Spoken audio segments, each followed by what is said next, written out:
ప్రభుత్వాలు శాశ్వతము, పార్టీలు అశాశ్వతం. పార్టీలు వస్తే పోతాయి, ప్రభుత్వాలు కూడా నడపాల్సింది ఏ ప్రభుత్వం వస్తే, ఏ పార్టీ వస్తే వాళ్ళు నడపాల్సింది. నిన్న మనం రేవంత్ రెడ్డి గారు మాట్లాడిన విషయంలో కాళేశ్వర కమిషన్ అంటే కాళేశ్వరంలో కమిషన్ ఖచ్చితంగా అవినీతి జరిగింది, దాంట్లో ఎవరి అభ్యంతరాలు లేవు. నిజంగా మన ఈఎన్సీ ఈఎన్సీ హరీష్ సింగ్ పట్టుకుంటే 200 కోట్ల రూపాయల ఆస్తులు పైగా పట్టుబడ్డాయి.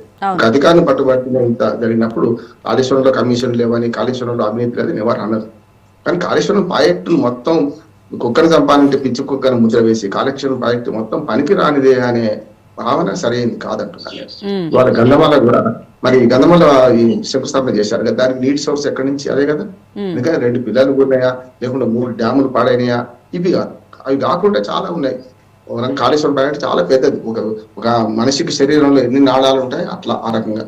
కొత్తగా మల్లన సాగర్ కట్టుకున్నాం, కొండపోచమ్మ కట్టుకున్నాం, రంగనాయక సాగర్ కట్టుకున్నాం, ఇవన్నీ కాళేశ్వరంలో భాగం కదా. మిడ్మానేరు బాగు చేసుకున్నాం, మిడ్మానేరు అంతకుముందు కూలిపోయింది, ఇదే వెంకటరెడ్డి గారు కాంట్రాక్టర్, దాని మీద అది వేరే చర్చ, రాజకీయ చర్చ. ఎల్లంపల్లి కాంగ్రెస్ హయాంలో కట్టిండు కనుక ఇవాళ సాగునీరు, తాగునీరు, పరిశ్రమలకు ఇవ్వడానికి కాళేశ్వరం ప్రాజెక్టు అద్భుతమైన ప్రాజెక్టు.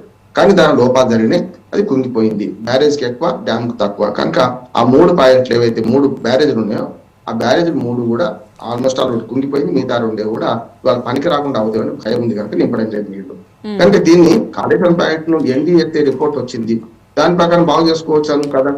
ఎందుకు చేసుకుంటారు అంటే ఈ ప్రభుత్వాన్ని బదనాం చేద్దాం అనుకొని ఎప్పటికప్పుడు దాన్ని వాయిదా వేసుకుంటూ పోతే రేపు రైతుల నుంచి వ్యతిరేకత ఎదురవుతుంది. గంధమాలకు నీళ్లు రావాలన్నా, రేపు బసవాపురం రిజర్వాయర్ నిండాలన్నా, గంధమాల తర్వాత బసవాపురం రిజర్వాయర్ ఉన్నది, బసవాపురం రిజర్వాయర్ నిండాలన్నా భువనగిరి దగ్గరికి, వీటికి నీళ్ల సోర్స్ అయితే అది అంటున్నారు. సరే, రాజకీయ ఆరోపణలు వాళ్ళు చేసుకుంటుంటారు, జరుగుతుంది.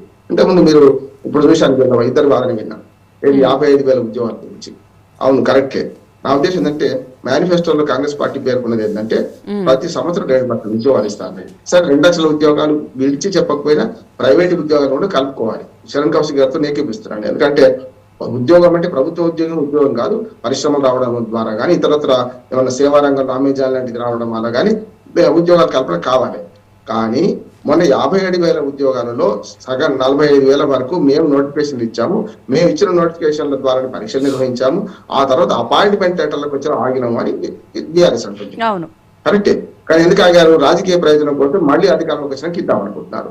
కానీ ప్రభుత్వాలు శాశ్వతంగా కనుక నోటిఫికేషన్లు ఇచ్చి ఉద్యోగ కల్పన చేసి దాన్ని అపాయింట్మెంట్ లెటర్ కాడ ఆపితే ఎవరు తప్పు? పాత వాళ్ళు తప్పే కదా.